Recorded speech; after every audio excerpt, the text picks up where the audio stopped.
Ladies and gentlemen, we're back at Real Deal Talk, Epic Fighting Productions, fighter interviews. We have in the house. This is his second round in the studio.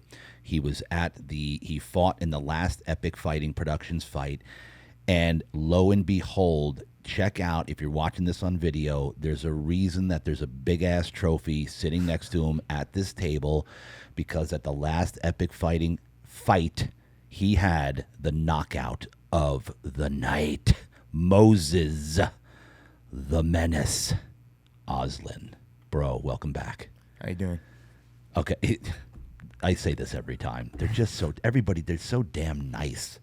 It's crazy. It's crazy to me. You know what I mean? Because I'm used to like growing up, like watching like Muhammad Ali and all these guys that were so in your face and flamboyant, right? Tyson and all the MMA fighters. It's a whole different ball game. They're just so nice. All right, sorry. I know I mention that every time, but I don't care. It doesn't get old to me. All right. The Menace is in the house. The Menace, bro. I remember this fight. Talk to me here. You got it done. Yeah. And so talk to me. Let's just start right out the gate here with the knockout. Give me the rundown of that last fight. How did it go? Like, give me the beginning. What were you feeling when you got in there? Talk to me. So I would say, like, let's just say from the start, from when I hear my walkout song and it's time to go. I see that guy, the camera guy's flashlight turn on and he's rolling. You know what I mean? Everyone turns their head and looks. Oh, who's that? You know what I mean? When they hear your name announced, and it's definitely a big, huge flutter of like nervousness, but it's a nervousness. I don't know if you've ever heard like this John Jones part of a podcast. He talks about how you could harness it like a power, or you could let it like just debilitate debilitate you. Exactly. Yep. So I was able to harness that power in that moment and just lift myself up and know, like, for sure. I seen him. He walked out first. I think he made like eye contact with me when I was like turning the corner to go to the cut man. And I remember like getting that little peek and seeing in his eye, and I was like, all right, cool. Like, it's time, you know what I mean? It's here, like, we're gonna make this happen. So whatever. So I walk up, they're greasing on my face. I see my friends over there in the corner, they're cheering me on. That's like another boost of confidence. I turn around, I hug my coach, boom, another boost of confidence. I hug my teammate, he whispers in my ear like, all right, we trained hard, it's time to get it, bro. That's my teammate Carlos. Boom, like ultimate boost of confidence right there. And I see the stairs, and every time I like walk up to a cage for an MMA fight, I look at the stairs and I see like, okay, each step I'm going to gain my confidence. And as soon as I get in that cage, it's like, you're glowing, bro. Like, you have all the confidence in the world. You're going to get it done. You're not going to have one little bit of doubt in your brain. So I climb up those stairs, each step, confidence, get in there, unstoppable. Walk over there. I'm trying a new thing where I look at them, but like when I get in there, and I don't look at them until I get to my corner, because they try to make some little comment when you walk past them or say something to get in your head. Not about that. I just turn around, whatever, skip to my corner, and then once I'm across, then we can make all the little eye contact you want or whatever, because it's going to go down, you know what I mean? So I remember getting in there, and I see him, and my hands start getting sweaty, because to be honest, bro, that guy Nick that I fought my last one, chill ass dude, bro. Yeah. I talked to him after every epic, like before that, watching my teammates fight or just being there. You know what I mean? And I've always been like, oh, bro, you're going to get it, because I do believe in him. I see, like, even though we're around the same age, I see my less experienced self in him. Yeah. You know what I mean? Yeah. Or my first beginning, my journey of fighting and stuff. And so it was awkward because we're so cool. Even at the weigh-ins, he was like, oh, damn, bro, like, you look scary as fuck. Like, you have all these muscles and shit. And he was telling me, like, all about his life and whatever. So it was cool. I really commend the dude. Like, he's a good guy. But we end up walking in there, and I see his face, just a total change. Like, he's, like, looking like, well, just someone that wants to cause me some harm. You know what I mean? Yeah. And it was kind of awkward. Like, it wasn't fake of him, because I knew that, you know what I mean? When you get in the cage, that's what has to happen. But it was just like, oh, okay, like, you know what I mean? Yeah, we aren't friends at this moment. We're not, you know what I mean? And I remember my hands getting sweaty, and I just remember, all right, I'm going to wipe off the sweat off my hands, ball them up, and then just be ready, you know what I mean, as soon as he says go. And yeah, the you know what I mean, the ref said, let's fight. Went out there, I think just bing, bing, bing, few quick hits. Like, I just remember trying to land on his chin, and he actually caught me when I was going down for a takedown, knocked me off balance for a minute. It wasn't like it hurt me. It was more like I was going down and I kind of went into his punch, but I was still able to get the takedown. I snagged him down to the ground. He tried to get back up. I think he was trying to lock in like a submission. I don't know if he had the right adjustment. I didn't feel it getting tight at all. So I didn't even realize he was trying to do that until I heard in my corner like, hey, be careful for that guillotine and or guillotine Yep. or whatever. But so I took him down. He tried to get up. I snatched him back down. I ended up thinking like, all right, this kid's just going to keep trying to get up, and I don't want to waste the whole only 2 minutes that you have. Just like, even though that would be me in a more dominant position, I would rather like get the fight going. So, because I feel like I can make more happen like that. Right. So I ended up on the, I would say, third or fourth time he tried to get up. I ended up standing up, like shooting up fast, hitting him as he was getting up. I step back, ball up. He hits me a few times, but I blocked him, hit him again, slam him on the ground. End of the first round. You know what I mean? I end up on top, pretty good position. Yep.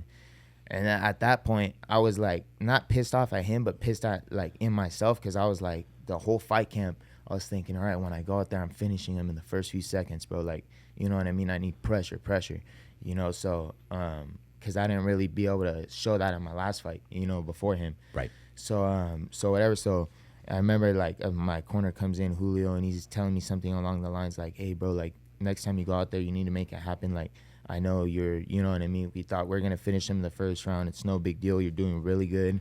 Because he's seen on my face that it like kind of not made me worried, but it made me more like frustrated, and he wanted me to fight with at peace, you know what I mean? Right. With an open mind, you know?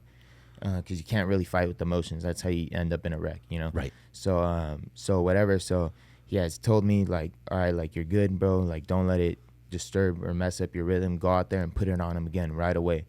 I remember thinking I seen him, and he's like, he looked even more pissed off because I just got done fucking whooping him for the first round. You know what I mean?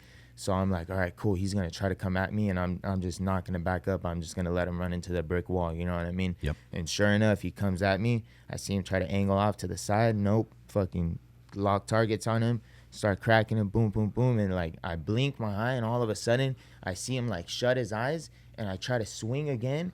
And I look, and he's already on his butt, and he's like with his eyes rolled back, and I'm like, oh damn, like all right, I'm gonna finish him. So I start hitting him hard, and you could tell like he's a fighter, bro. Like you know what I mean? It snapped. He snapped. He was asleep, I would say, like when he was falling, and as soon as his ass hit the ground, it's like a lightning bolt that went up him or something, and he just right back on. You know what I mean? But he was still dazed, and I just cracking, wasn't defending himself, got caught like quite a bit more, you know what I mean? So they decided to call the fight. I think that was the right position. He would have just kept getting hit and then put to sleep even worse, you know what I mean? So, yeah.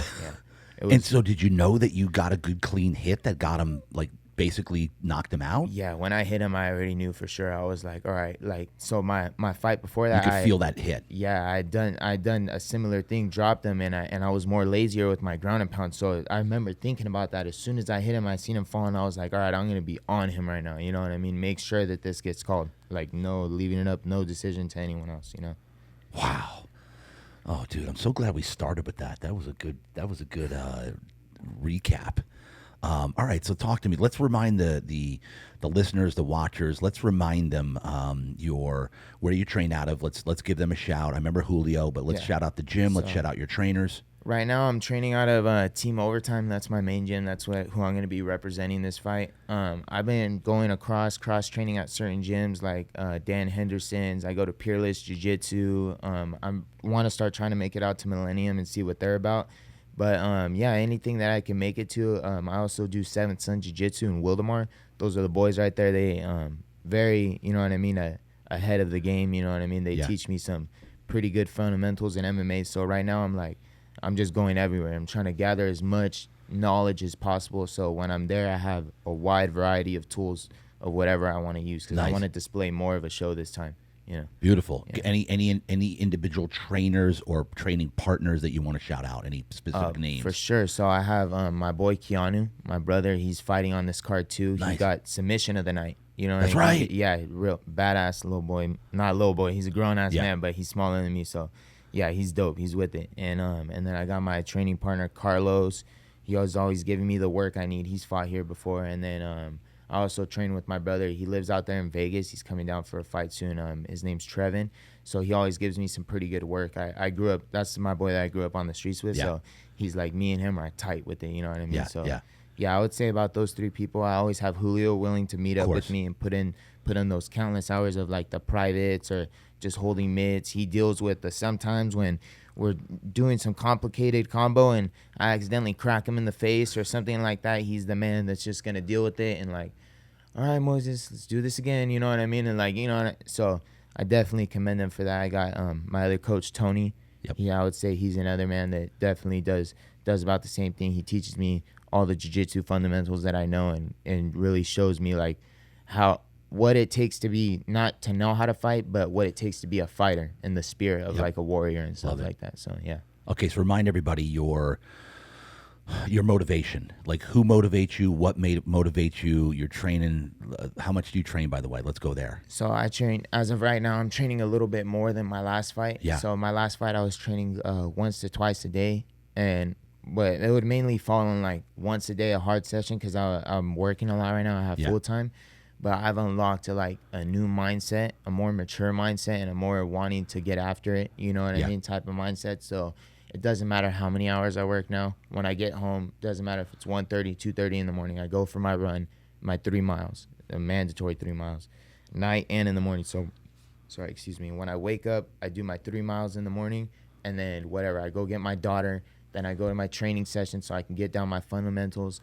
And then after that, I go to work, do what I need to do at work at 8 to 10 hour shift. And then after that, I go run another 3 miles and then get in my sleep because, you know what I mean, that rest. If I'm doing all of that, I'm going to at least need my few hours, you know what I mean? So, yeah. Okay, so who do you fight for? Let's recap this. I fight what we talked about last time. I fight for my daughter. And so, you know what I mean? So I could show her the man that I want to become and, you know what I mean, the example that I want. Obviously, she's a girl, but the example that I want as just a person and character of what you need to have going through the world that whatever is becoming of this world, you know what I mean? Just the society that it is. I want her to show the thickness and the tough skin that you need to have. Yep. So definitely I do everything for my daughter, number one. And then I also do it for just so that I could prove to myself it's healthy for me, for my mindset and the type of person it is. It's healthy for me to go get the camera on me.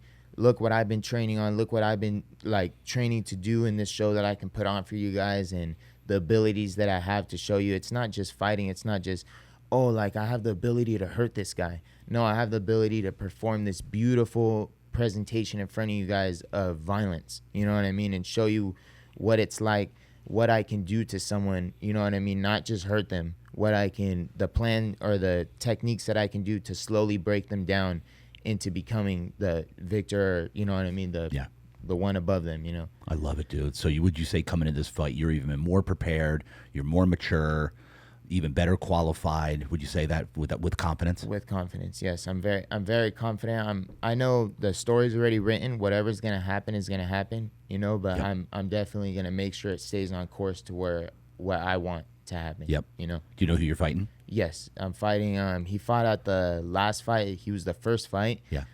He's a young kid. You know what I mean? But I was a young kid too. I fought at 17 against a grown man lying on a contract saying that I was 18 just so I can get in there and experience it. You know what I mean? So it's like I commend him for it, but I'm also familiar with it. You know what I mean as well. So I know the hunger and the drive that he must have to be able to get that first win, and that's, you know what I mean. I commend him for it. That's dope. You know what I mean? I understand him, but I've already walked over those steps and I've gone through my struggles. I've gone to fights where I've lost because I didn't have the right mindset. I've gotten hurt before, you know what I mean? So I've been through all those steps. So for someone to be back here and like he's trying to do the same thing, which I understand, you know what I mean? There's no way possible I'm going to let that kick me back down to that level, you know what I mean? I'm going to have to keep pushing forward and, you know what I mean, doing anything possible to be able to make sure that I maintain the momentum that I have to show everyone who I could be, you know what I mean? That's the only way. Come on. So that's right. You said it's already written. What does that mean? Yes, sir. Well, it's already written in whatever, in history, whatever. It's going to be what it's going to be. You know what I mean? Whether I go out there and I knock him out in the first few seconds, or I go out there and I submit him, or it's an all-out dog war and I still win. You know what I mean? Either way, it's already written out to what it's going to be, and I'm comfortable with it. I'm just going to go in there and make sure that I can execute everything that I need to at the best of my ability. Love it. The hat, worship. What's going on there? Oh, so this is my brother. My brother, he's trying to be a youth pastor. Nice. And or some he does something like that, but Yeah. he does Bible studies. I've been trying to meet up with him recently. It's in Cornerstone, so it's just all about worshiping the Lord and people that are younger trying to grow a closer relationship to God. And not, I think that's important because he's connecting with people that are that aren't so like, that might be scared of the traditional like Christian, you know what I mean, hard religion and stuff. Right. And it's guiding away from trying to make a relationship with God. No matter who you are, you can be the worst person in the world, you can have committed all these sins, you know what I mean. It's just they're more focused on, okay, let's build a relationship with God before you have to, oh, I'm gonna go to church this day and this day. You can go to church as much as you want, you know what I mean. If you don't have a relationship with God, what good is that gonna do you? You know. Yes. Let's go. Well said, my friend. All right, we're going to finish this interview. Your nickname, the Menace. What exactly does the Menace mean? Like, what's the definition of menace? So the definition of menace is someone that is most likely to cause harm to you. So that, I think that's a perfect fitting suiting name for the sport that I indulge in. Not only the sport that you indulge in, but the perfect name for you. Yes. Specifically. Yes, sir. Moises, the Menace, Oslin, ladies and gentlemen. It's been an honor. It's been a pleasure. I can't wait to see you fight again. I was so excited when I saw you out there in the waiting room. Yes, sir. Let's get it done again, bro. Yep. Let's get it done. Real Deal Talk, Epic Fighting, August 23rd. Get your tickets. Come out, watch the Menace himself, Moises. Get it done again. Let's go. Real Deal Talk. That's a wrap.